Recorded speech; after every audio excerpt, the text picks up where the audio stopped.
প্রাণ আছে দেহে, সংজ্ঞা হারিয়েছে কেবল। কান্তির দেহটা টেনে একপাশে নিয়ে গিয়ে পাথরের ওপর শটান করে শুইয়ে দিলাম। ভগবানকে অশেষ ধন্যবাদ যে উভয়কেই অনিবার্য রক্তপাত থেকে তিনি রক্ষা করেছেন।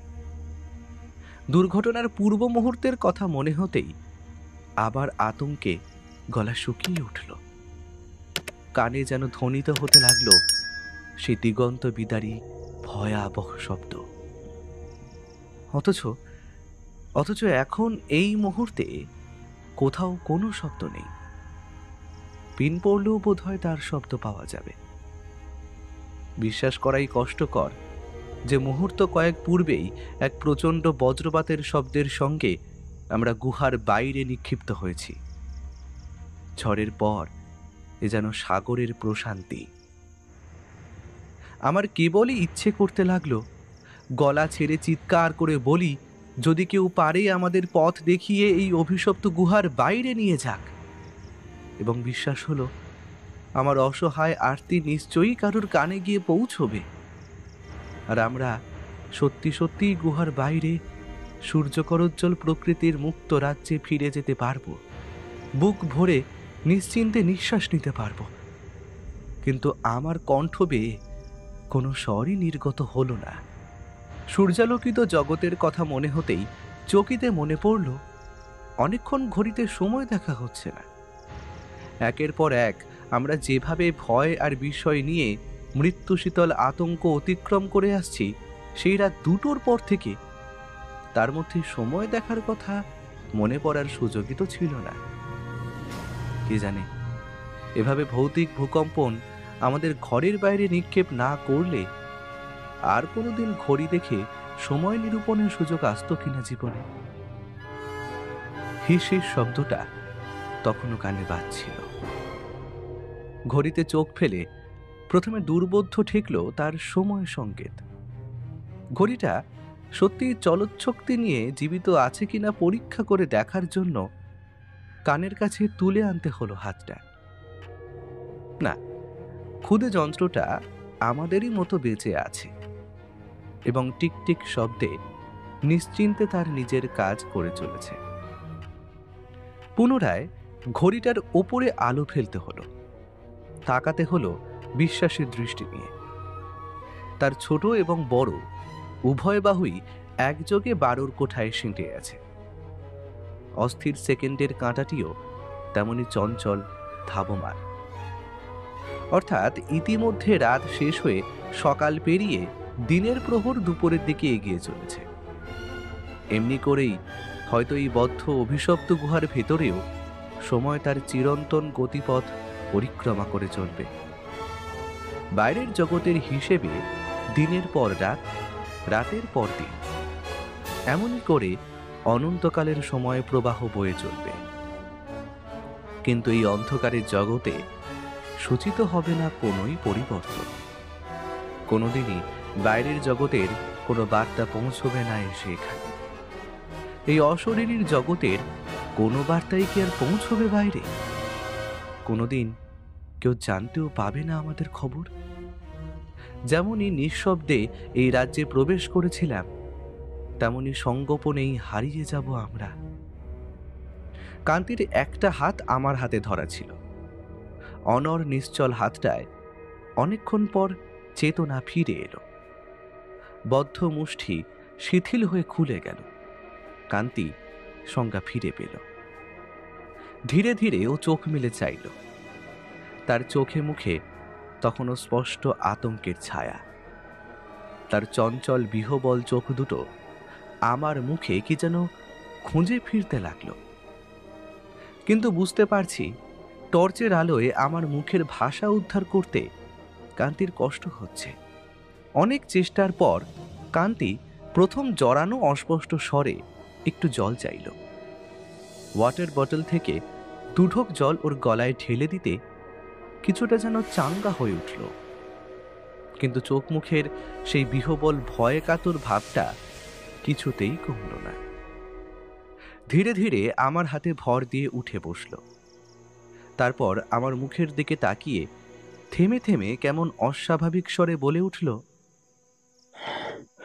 তুই শুনতে পেয়েছিস? কথাগুলো তুই শুনতে পেয়েছিস শঙ্কু? কি কথা? কার কথা বলছিস তুই? কান্তির কথা, হাব ভাব সবকিছুই কেমন দুর্বোধ্য ঠেকতে লাগলো আবার। কান্তি আবার বলল, ও, তুই শুনতে পাসনি তাহলে? কিন্তু আমি যে তাকে চোখের সামনে দেখলাম, তার প্রতিটি কথা আমি শুনতে পেলাম। ভয়ঙ্কর দর্শন, এক জটা জুট মূর্তি, তার গলায় বাহুতে মণিবন্ধে রুদ্রাক্ষের মালা, কপাল জোড়া টকটকে লাল সিঁদুর লেপা, লাল জবা ফুলের মতো চোখে আগুনের ফুলকি জ্বলা। কি ভয়ঙ্কর দৃষ্টি! হাতে একটা ত্রিশূল, আমার সামনে দাঁড়িয়ে শাসিয়ে বলল, সাবধান, আমার গুহার কোনো কিছুতে হাত দিবি নে। এবারের মতো ক্ষমা করলাম, কিন্তু দ্বিতীয়বার রেহাই পাবি নে। কঙ্কালগুলো দেখে এসেছিস? তোদের অবস্থা তাহলে ওদের মতোই হবে। শিগগির বেরিয়ে যা গুহা থেকে। বলতে বলতে অদৃশ্য হয়ে গেল সন্ন্যাসী। তাকে ডাকতে গিয়ে আমি জ্ঞান ফিরে পেলাম। স্বপ্ন হলেও আমার মনে হতে লাগলো কথাগুলো একেবারেই মিথ্যে নয়। যেভাবে আমরা প্রাণ ফিরে পেয়েছি তা চিন্তা করাও কষ্টকর ব্যাপার। ওই মুদ্রাগুলো আবিষ্কারের পর থেকেই আমাদের সত্যিকার প্রাণ সংশয় দেখা দিয়েছে। শিগগিরই গুহা থেকে বেরিয়ে যেতে না পারলে আমরা বেশিক্ষণ যে আর বেঁচে থাকতে পারবো না, আমি তা স্পষ্টই উপলব্ধি করতে পারছিলাম। বললাম, স্বপ্ন হলেও কথাগুলো কিন্তু উড়িয়ে দেওয়ার নয়। কিন্তু ওই সন্ন্যাসী কে, আর গুহার সম্পদে তার এত আসক্তি বা কেন? সত্যি যদি সে গুহায় থেকে থাকে, তাহলে সরাসরি দেখা দেয় না কেন? তার দেখা আমরা হয়তো পাবো না। দেখ, আমার সন্দেহ হচ্ছে আমরা কোনো এক তান্ত্রিকের গুহাতেই ঢুকে পড়েছি। আর এই তান্ত্রিক জীবিতাবস্থায় আর পৃথিবীর আলো হাওয়ায় বর্তমান নেই। তার অশরীরী সত্তা গুহাময় ঘুরে ফিরছে। সম্ভবত এই গুহারই কোনো অংশে সে কোনো এককালে সাধনরত ছিল। সে এক যুগ কিংবা দুযুগ আগেও হতে পারে, আবার শতাব্দীকালও হতে পারে। যে স্বর্ণভাণ্ডার আমরা অজান্তে আবিষ্কার করে ফেলেছিলাম তা হয়তো তারই সংগৃহীত। তাই তার বিদেহী সত্তা অপরিসীম যত্নে ছড়িয়ে ছিটিয়ে যাওয়া মুদ্রাগুলো তুলে রেখে আমাদের গুহা থেকে তাড়িয়েছে। তারপর তোর স্বপ্নের মধ্যে আমাদের সাবধান করে দিয়ে গেছে। সন্ন্যাসী স্বর্ণমুদ্রা হতে যাবে কেন? তান্ত্রিক নয়, নিশ্চয়ই ওগুলো কোনো যক্ষের সম্পত্তি। স্বপ্নে হয়তো চক্ষুকেই দেখেছি আমি। হতেও পারে, আমি কি করে বলবো বল? তবে যক্ষ যে মায়াবল আর সদা সতর্ক প্রহরা নিয়ে তার সম্পদ আগলে রাখে বলে আমরা শুনেছি। সন্ন্যাসীকেও তদ্রূপই দেখতে পাচ্ছি বটে, কিন্তু তান্ত্রিকই হোক আর যক্ষই হোক, সে যে অলক্ষ্যে থেকে আমাদের উপর নজর রেখে চলেছে এই কথা সত্যি। আমার বিশ্বাস করতে বিন্দুমাত্র দ্বিধা নেই যে দ্বিতীয়বার কৌতূহলাক্রান্ত হয়ে কিছু করতে গেলে আমরা তার সর্বনাশা রোষের হাত থেকে রেহাই পাবো না। বেলা 1টা বাজতে চলেছে। আমাদের আর সময় নষ্ট না করে গুহা থেকে বেরোনোর চেষ্টাই করা উচিত।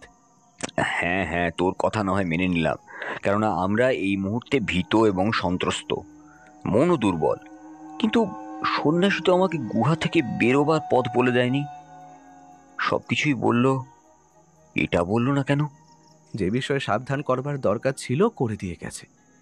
পথ খুঁজে আমরা বের করতে পারবো তাই হয়তো সে এই ব্যাপারে কিছু ইঙ্গিত দেওয়ার দরকার মনে করেনি। আমি এমনই এক বিদেহী সন্ন্যাসীর কথা শুনেছিলাম ঠাকুরদার মুখে। তাই অচেতন অবস্থায় তুই যা শুনেছিস কিংবা দেখেছিস আমি তা অবিশ্বাস করে উড়িয়ে দিতে পারি না।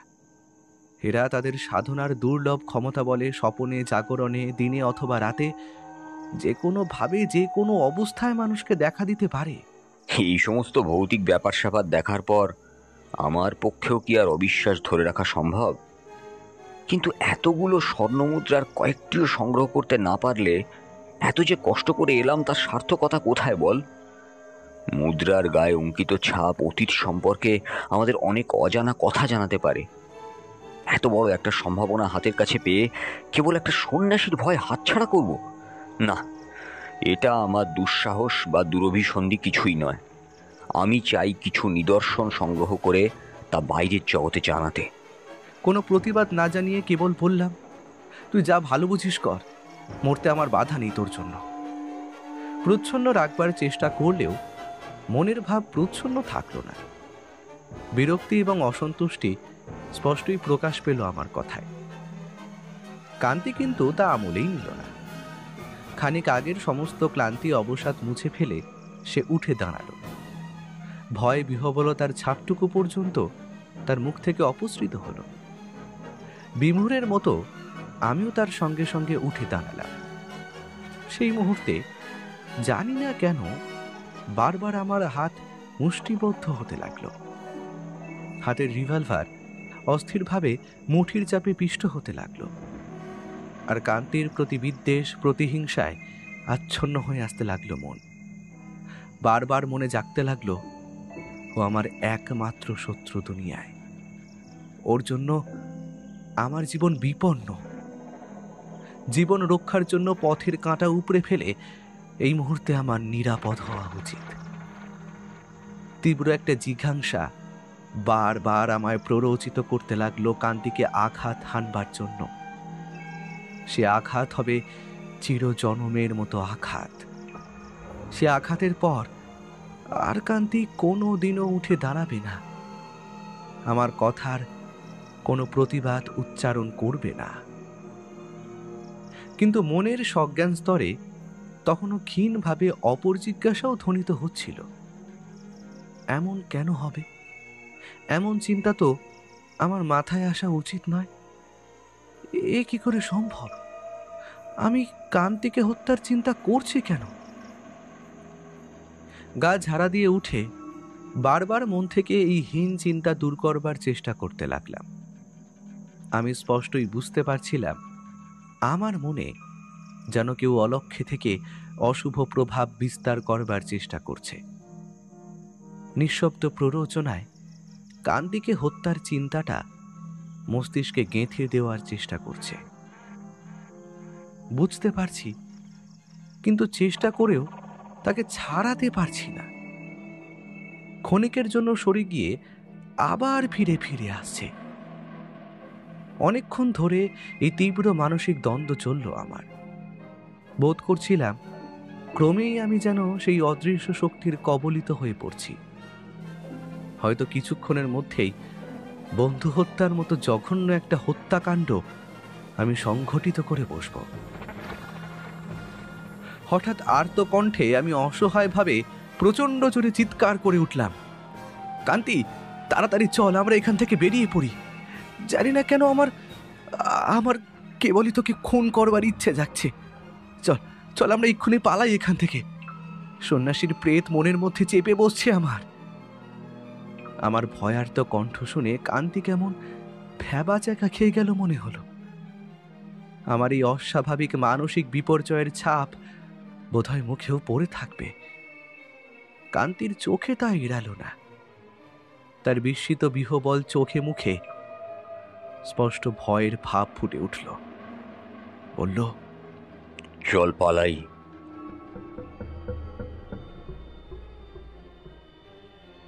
কিন্তু পালাবার একটা মাত্র পথই আমাদের সামনে খোলা। সে পথ কোথায় গিয়ে পৌঁছেছে তা জানি না।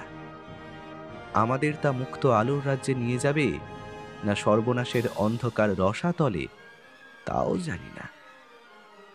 তবু আমরা সেই পথ ধরেই এগোতে লাগলাম দ্রুত পায়ে। অনেকক্ষণ দেহের কোনো বোধজ্ঞান ছিল না বোধহয়, তাই খিদের যন্ত্রণা মোটেও অনুভব হয়নি। এতক্ষণ পর উপলব্ধি হলো পেটের ভেতর আগুন জ্বলছে। বেলা 2টো বাজতে চলল। আমাদের পেটে কিছুই পড়েনি এখনো পর্যন্ত। ওয়াটার বোতলের সামান্য জল ছাড়া গলাধকরণ করবার মতো সঙ্গে কিছুই নেই। ওই জলটুকু পেটে ঢাললে কিছুটা আরাম বোধ হতো সাময়িক, কিন্তু ভরসা হচ্ছে না ভবিষ্যতের আরো গুরুতর প্রয়োজনের কথা চিন্তা করে। টর্চের আলোয় অন্ধকারে পথ কেটে আমরা প্রায় ছুটে চলেছি। এভাবে একসময় গুহার কোন এক প্রান্তে গিয়ে তো পৌঁছানো যাবে। যদিও জানি না সেই প্রান্তে পৌঁছতে আমাদের কতদিন লাগবে, কিংবা অনন্তকাল খুঁজে ফিরলেও গুহার শেষ হবে কিনা। এমন দীর্ঘ, প্রশস্ত এবং ভাস্কর্যমণ্ডিত গুহার প্রকোষ্ঠ, এইসব নিশ্চয়ই সাধারণের সৃষ্টি নয়। অহোম রাজাদেরই কারো কীর্তি হয়ে থাকবে এই গুহা। কিন্তু উদ্যোগের অভাবে আজও এই গুহার অস্তিত্ব পৃথিবীর মানুষের কাছে অজ্ঞাত।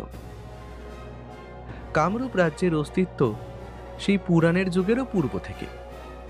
কথিত আছে এখানকার নবগ্রহ পাহাড়ে বসেই স্বয়ং ব্রহ্মা 9টি গ্রহের সৃষ্টি করেছিলেন। বিভিন্ন কালে বিভিন্ন রূপে শ্রী বিষ্ণু আবির্ভূত হয়েছেন পৃথিবীতে। বরাহ অবতারকালে তার পুত্র নরকাসুর এই রাজ্যের প্রথম নৃপতি। তারপর থেকে অসংখ্য নৃপতির উত্থান পতন ঘটেছে এই কামরূপের মাটিতে। তাদের সকলের ইতিহাস সমানভাবে পাওয়াও যায় না। এদেরই কারো সময় কালা পাহাড়ের গর্ভে এই গুহার জন্ম হয়েছিল নিশ্চয়ই, হয়তো তন্ত্র সাধনার গোপনীয়তার জন্য, হয়তোবা অন্য কোনো রাজনৈতিক বা ধর্মীয় কারণে। কিন্তু যতকাল আগেই এই গুহার পত্তন হয়ে থাক না কেন, তার ভেতরের বদ্ধ হাওয়ায় আজও অবিনশ্বর কিছু আত্মা ঘুরে ফিরছে। জানি না কি এর রহস্য। বাইরের জগতের মানুষ এই রহস্য গুহার সন্ধান পেলে হয়তো অনেক তথ্যই উদ্ঘাটিত হতো এতদিনে। তন্ত্র আর মন্ত্রের যে সুপ্রাচীন ঐতিহাসিক অধ্যায় কামরূপের সুদীর্ঘকালের ইতিহাসে এক বিশাল রহস্যের আর জিজ্ঞাসার আধার হয়ে আছে, এই গুহার অন্ধকারে তার কত উপকরণ ছড়িয়ে আছে কে জানে। কিন্তু এই সুবিশাল গুহারাজ্য থেকে বেরিয়ে কোনোদিন যে আমরা সভ্য জগতে ফিরে যেতে পারবো, সে বিষয়ে আমি সংশয়মুক্ত নই। তবু প্রাণ অবশিষ্ট থাকা পর্যন্ত সেই চেষ্টা চালিয়ে যেতে হবে। পথ বেয়ে ছুটে চলেছি, কিন্তু মন হাতড়ে ফিরছিল অন্যত্র। তাই কতদূর এলাম, কতটা মোড় ফিরলাম, কিছুই বুঝতে পারলাম না। কিন্তু ক্লান্ত অবসন্ন দেহ আর চলতে চাইছিল না। হাঁটু দুটো ক্রমেই মুড়ে আসছিল, শরীর নিস্তেজ হয়ে শক্তিহীন হয়ে পড়ছিল। হঠাৎ যেন ছাদ থেকে নেমে এসে একটা বিরাট পাথরের চাঙড় আমাদের পথ রোধ করে দাঁড়ালো। পথের মাঝখানে বিনা নোটিসে এক অভাবনীয় প্রতিবন্ধক। আমরা গুহার শেষ প্রান্তে। মৃত্যু ভয় কণ্ঠরোধ করে ধরল যেন। আমাদের ক্লান্ত দেহ সেই প্রস্তর খণ্ডের পাশেই এলিয়ে দিলাম। মরি বাঁচি, যা হবে হবে, আর চলতে পারবো না, এখানেই আশ্রয় নিলাম। কান্তির ক্লান্ত কণ্ঠ কেঁপে কেঁপে উঠল। সত্যিকারের আমাদের পথও যেমন ফুরিয়েছে, শক্তিও নিঃশেষিত। গুহাপথ এভাবে আমাদের প্রভাবিত করবে তা ভাবতে পারিনি। পেছনে যতটা পথ ফেলে এসেছি, আবার পুরো ভেঙে গিয়ে নতুন পথের সন্ধান করতে হবে, তাহলে যদি কোনো হদিশ মেলে। কিন্তু সেই শক্তি আর অবশিষ্ট নেই আমাদের দেহে। অন্ধকারে পথ দেখিয়ে নিয়ে এগিয়েছে যারা, এতক্ষণ সেই টর্চ দুটোরও ক্ষমতা নিঃশেষ হয়ে এসেছে। মৃত্যু আমাদের অবধারিত। এ রোধ করবার আর কোনো পথই দেখতে পাচ্ছি না।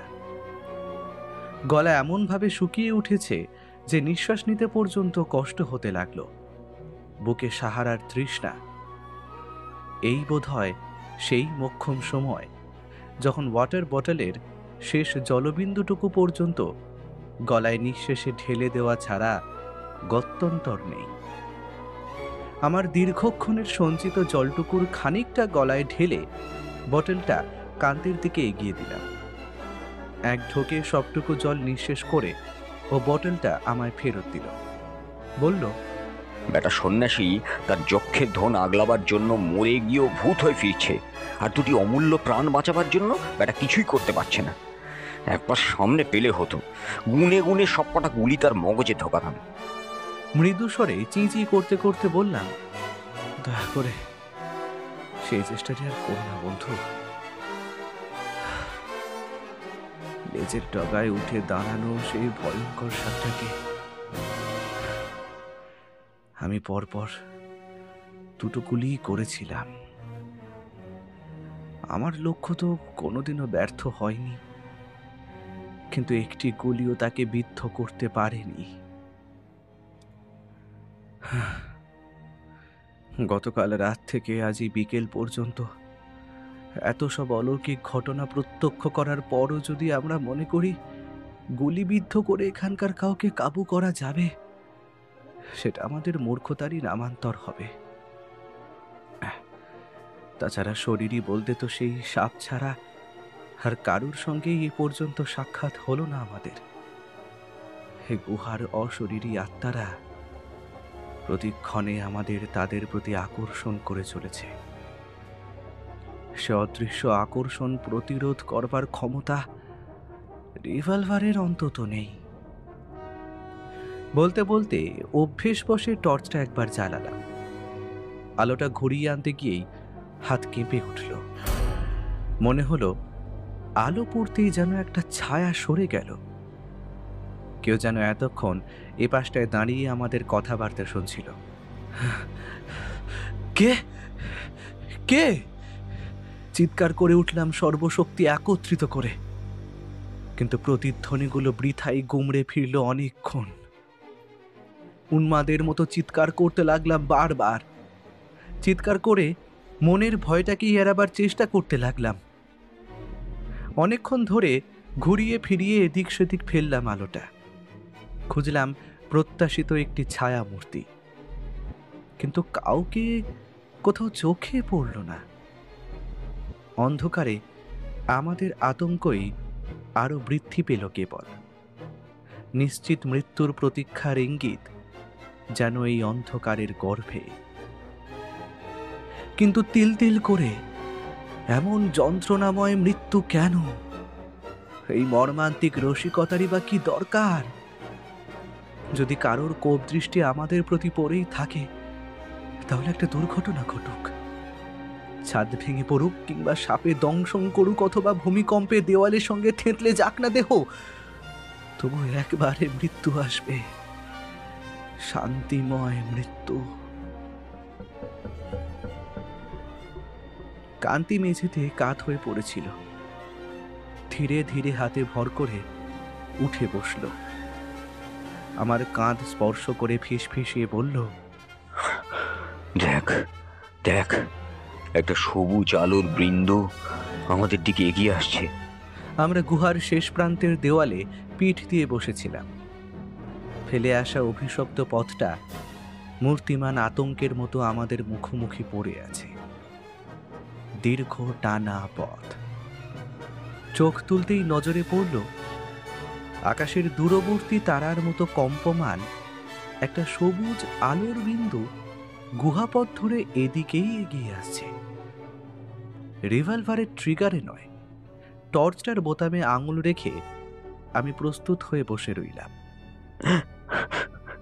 এবারে আমি ঠিক গুলি করব, তুই যাই বলিস না কেন।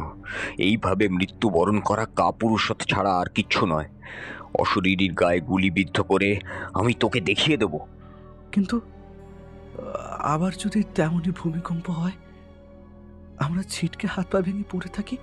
এমনি কি আর বেঁচে থাকতে পারবি ভেবেছিস? মরবই যখন, শক্তি প্রয়োগ করে মরব। হোক না কেন অশরীরী, হোক না অদৃশ্য প্রেত। ইতিমধ্যে সেই সবুজ আলো অনেকটা এগিয়ে এসেছে, কিন্তু আলো তো এবারে একটা নয়, পাশাপাশি দুটো, এবং ধাবমান। তাহলে কি দুটো বিন্দু আমাদের দুজনকে গ্রাস করবার জন্যই ধেয়ে আসছে? মৃত্যু চিন্তাতেও কত শান্তি।